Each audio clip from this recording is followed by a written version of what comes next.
In education today, educators, students, and school administrators across the U.S. face unprecedented challenges. The need for innovation in education has never been greater. Welcome to Agile's Educator Insight video series Education Matters, where we get a classroom perspective from educators who have met educational challenges and exceeded expectations through extraordinary strides in academic intervention, achievements, and learning recovery. In the latest installment of the series, host Ali Newcomb welcomes featured educator and expert Meredith Biesinger for a deep dive into the evolving landscape of homeschooling. Together, they explore how families can rethink time management and adopt intentional practices that support more balanced, enriching at-home learning experiences. From practical strategies to mindset shifts, this conversation offers valuable insights for parents and students looking to create a fulfilling and personalized approach to education.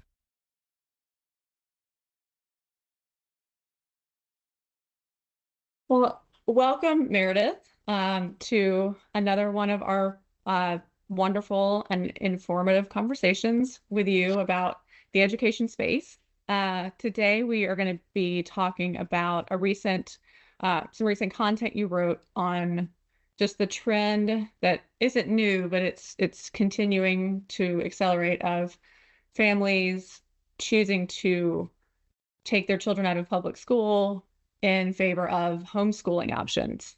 So I guess to frame today's discussion, could you share a little with us about what drew you to the focus in this recent increase? And, what trends are you seeing in the families that are making the decision to change from public school to a homeschooling option? Sure, absolutely. It's always a pleasure to be here and speak with you. So thank you for having me again. Homeschool is nothing new, but something that struck me in terms of data and numbers is that in 2019, I read, this is according to the US Census, like 3.4% of student age population kids were homeschooling. And now in 2024, 2025, that's doubled. And, that's Wow. not just because of COVID-19, that's because parents are frustrated, their children are frustrated, and teachers are frustrated too. So you're seeing parents pull their children out of school for different reasons. Maybe it's because of the curriculum, maybe it's because they want a little more autonomy over what and when their child is learning. You might have a student athlete or a student musician who wants more time to focus on that, but still needs to get their academics done. Time and flexibility and intention, I think, are the main focuses for families. Teachers want to teach, but they want to teach without all of the other distractions that come with, public school and those guidelines and the things that they're responsible for. They just want to be able to teach, which is what they went to school for.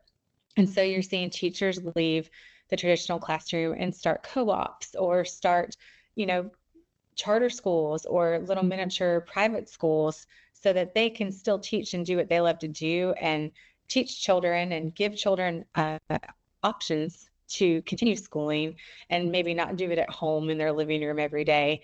But it's just providing flexibility and opportunity to everybody involved. Teachers having more flexibility and, less sort of mandated requirements, endless standardized testing, all of those things. I'm sure there's other reasons, but that's something that I had not been aware of myself. So that this is just especially the dramatic increase that it's doubled is pretty mind blowing.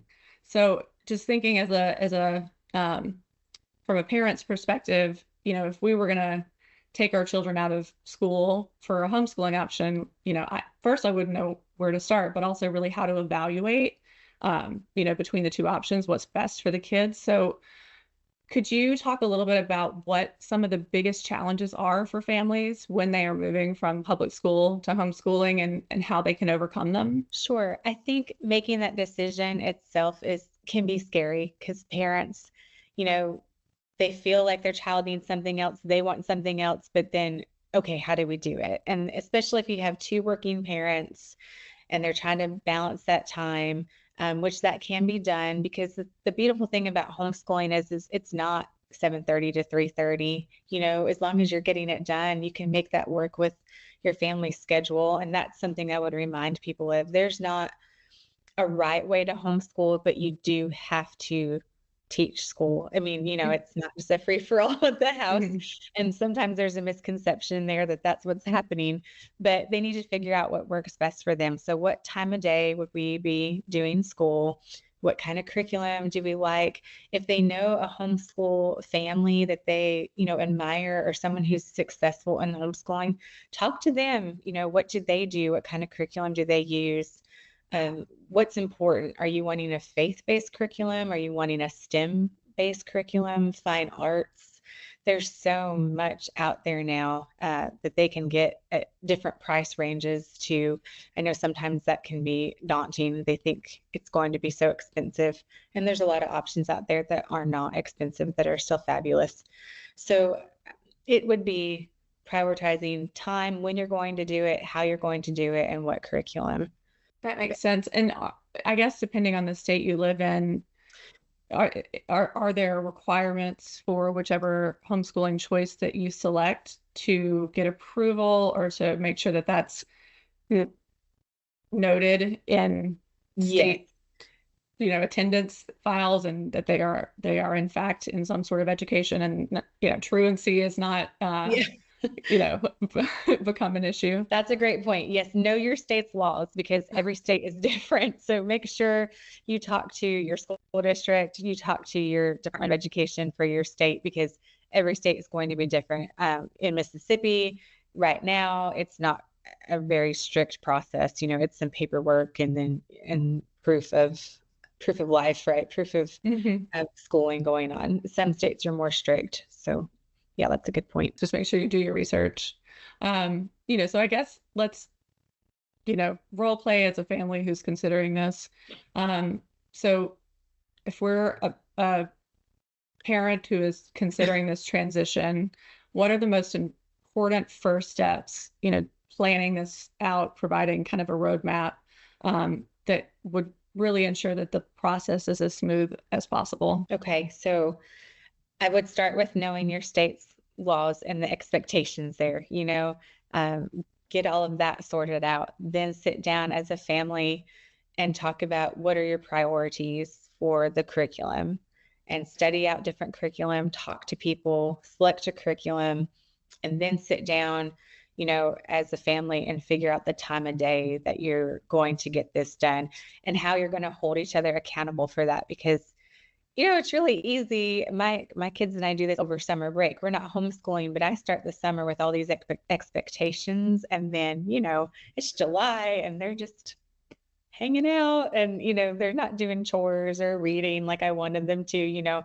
And so it can get away from you. And I imagine, I've not homeschooled my children before, but I imagine that you would have to have a routine. You would have to have a structure to make sure you're getting that done every day. I remember just in the beginning of COVID, even though they were online schooling, I felt like I was going to have a nervous breakdown most days, just because we're all working. But then there is that, just at least management of their schooling, making sure, and just that, felt like I was doing a terrible job. So I can imagine, really making sure that you've laid the ground rules and there's understanding of expectations and requirements of time and accountability on both sides, just to make sure that, you don't start it thinking it's a good idea and then get to a point where, the follow through isn't there. Right. And I think too, it's important to remember it was an intentional decision. Children have to go to school, but homeschooling is an intentional choice that is supposed to bring joy, because you made that choice for a reason, whatever it may be. It might be for health reasons. It might be for frustration with your current school system. There's all kinds of reasons behind it, but it's an intentional choice. So you want to make it work for you, and just figuring out how to do that best. I know we have, one homeschooling family where I live, and they are part of a group where they might not meet up every day, but they do get together pretty regularly, at least, 1 or 2 times a week as part of their schooling, or sort of experiential. But, depending on the family and concerns, because kids they learn at school, but they also kind of learn to be people at Yeah. school too, through, socialization from the, very start all the way through. So for, homeschooling families And looking to kind of address any concerns about socialization and building a supportive community for their children, do you have any advice or guidance for that? yes, I think now is a much easier time to homeschool than it would have been 10, 20 plus years ago because it is more common. And depending on where you live, just like recreational sports, community activities, finding other homeschool groups, like a co-op. I know some families that on Fridays, it's like field trip Fridays, and they get their homeschool kids together and they go and they do something, in their community or somewhere nearby. Just keeping those connections through their interests, like their recreational interests, but also through other children that might be homeschooling, getting together with them. And, like if they were in public school and they had friends there, I mean, just because you're not in that classroom anymore, you can still be friends. Like plan social activities, have them come over, plan play dates, or, if they're older, plan something fun on the weekend that they can go and do. That social connection does not have to be lost. You're just not in the classroom with them during the day. Well, and even, I know not the school team sports, but those outside of school leagues, summer leagues and different, I mean, they're so widely available that even if they've left the school, they could also still continue. And those feel like they go year round, at least Right. from a parent's Yeah, perspective. the rec league sports, if you have an aquatic center, just community sports.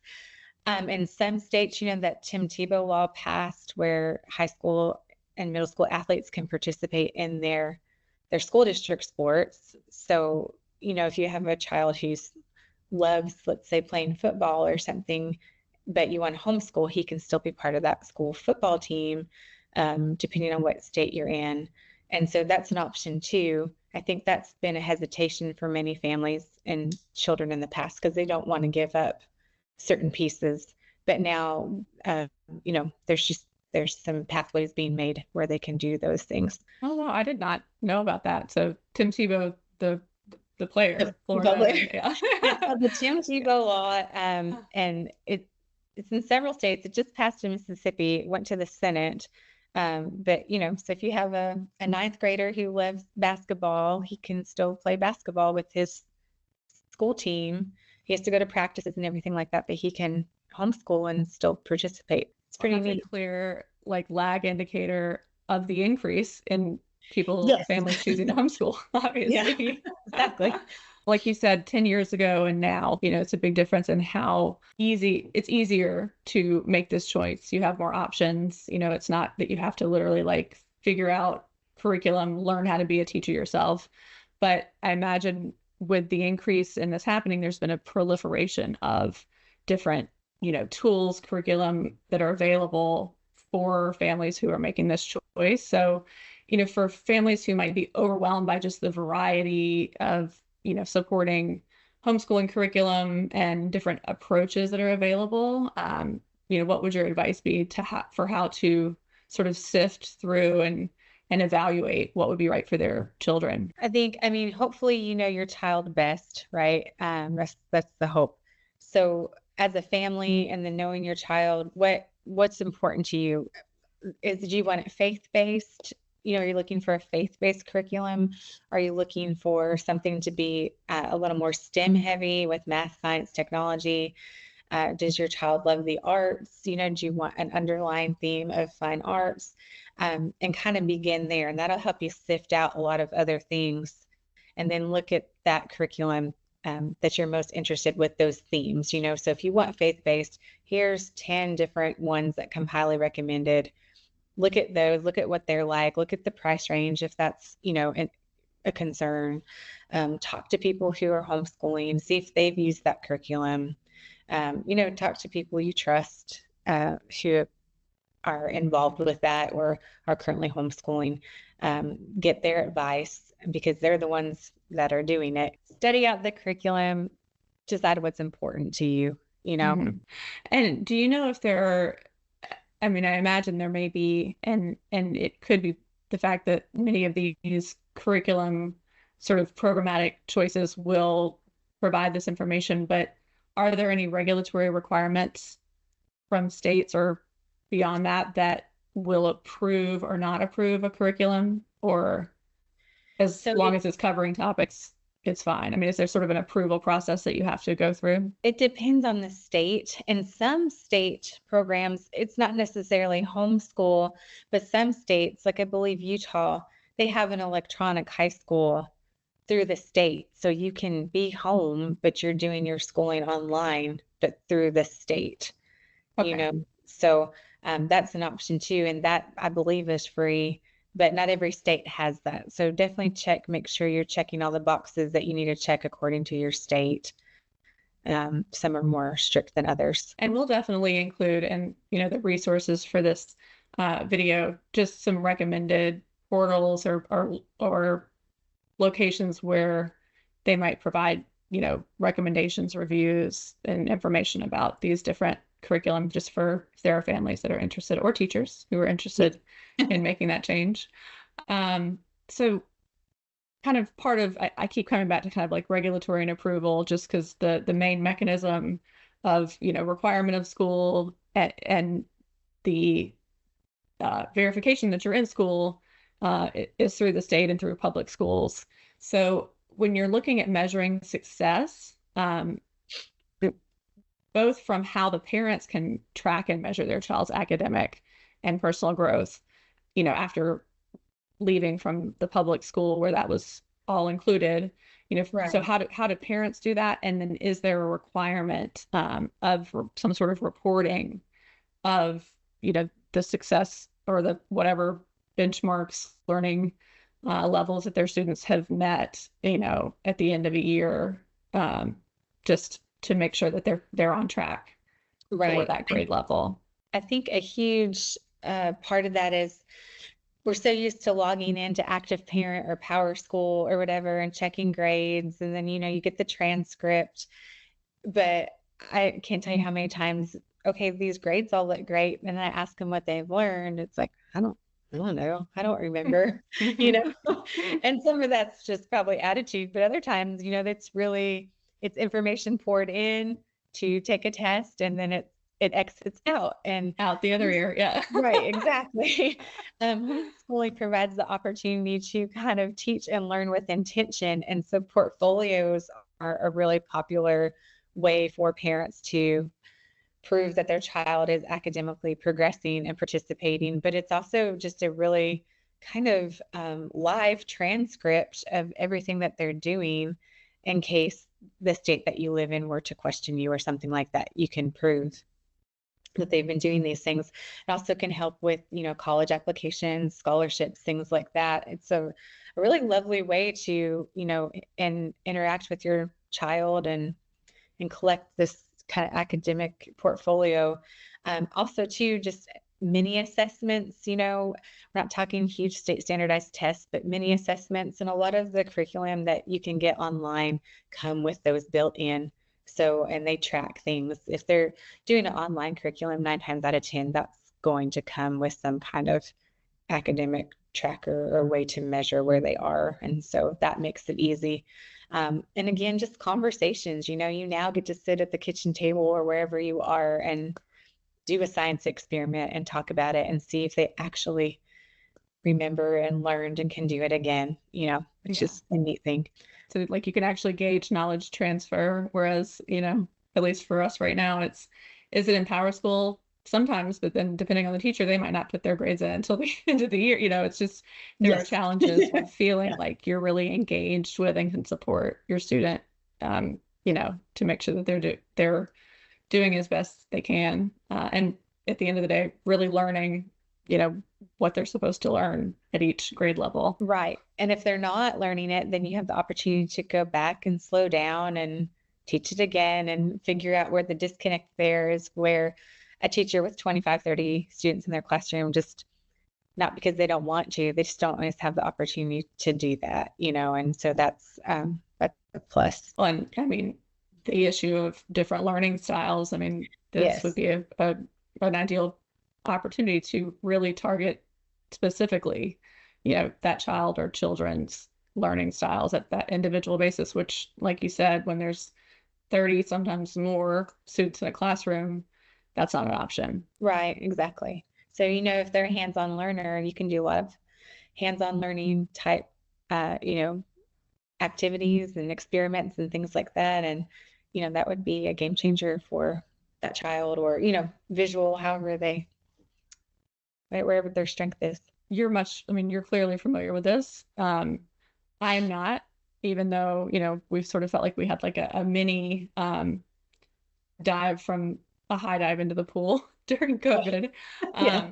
But, since this is not just increased significantly, but there are so many different options, people may have assumptions about homeschool that are no longer accurate. So, what are some of the common misconceptions about homeschooling that you wish more people understood, especially those who are brand new to the idea or the concept? Yeah, I think the pendulum really swings left to right there. So you have those who think homeschool is for, students and families who want to isolate, they don't want to get involved, maybe they're socially awkward or inept, and so they're homeschooling because that's what works best for them.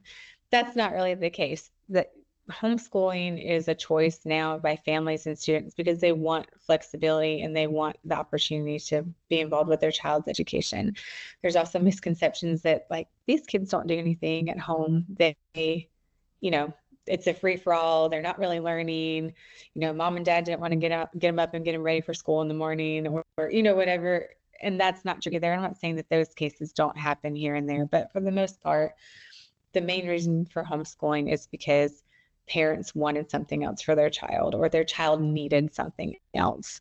And so those misconceptions can be put to rest pretty quickly. If you spent time with a child who has successfully been homeschooled, they're really very well-rounded and in some unique ways that you can't get in the public school.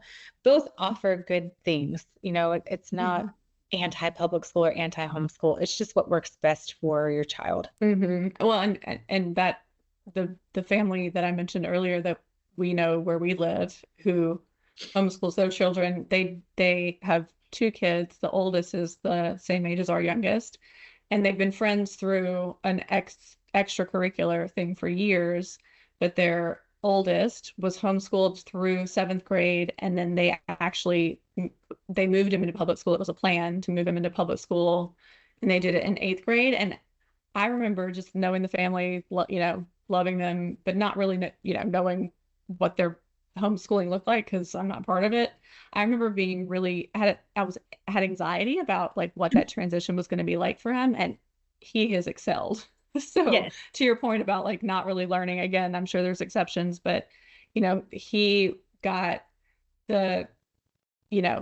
his mother is just a like Renaissance woman, and his foundational education, like he is excelling at the public middle school now, about to start high school. So that definitely disabused me of that misconception that I had, that I wasn't aware that I had it, but that makes a lot of sense. My husband and I were talking about this. It's just, I don't know. I think it's a natural reaction, like, oh, you homeschooled. Do you know what I mean? And now it's kind of being debunked because it's become more popular, and you're meeting these really wonderful families and students who are successfully homeschooling. They're social.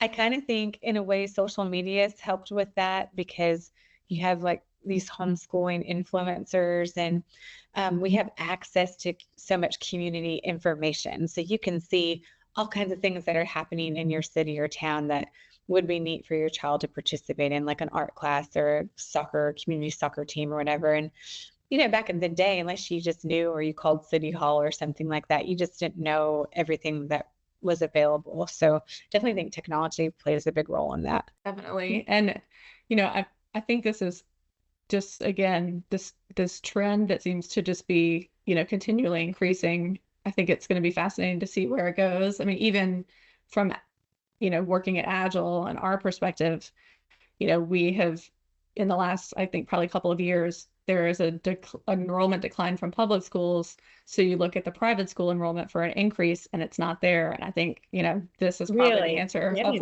where that is. okay. The increase of people choosing homeschooling or alternative schooling to either public or private. That gap in just our, the straight underlying data, like that really stands out as reinforcing that trend, with Yeah. real data. Well, that's fascinating. I do think COVID, for better or for worse, showed people, hey, I can do this. And so you do have some that didn't return to that, or maybe they did return to school only to realize, you know what, actually, take the pandemic piece out of it. We really liked homeschooling. And so, yeah, definitely. I mean, I definitely think it takes it's not every parent or family is suited for it. I don't know.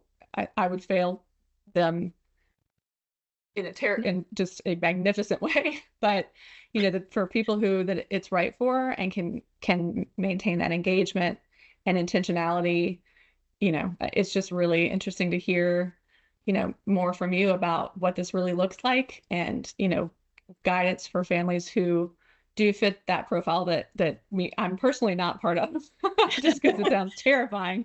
But that just this guidance and sort of to dip their toe into something that they may have felt interested in, but just didn't know where to start. Right. And I think too, you're right. It's not for every family. It's not for every child. I have 3 children. My oldest would not want to do that for not one single day would he not want to do that. And then I have another son who would be game on tomorrow. He would love it. You know what I mean? And so I think it's knowing your family and knowing your children and what's going to work best for them, and just your overall goal and what you're looking for. So Absolutely. I feel like this ties into our return to intention conversation, but just in a real focused way. So it's a nice, sort of full circle of themes there.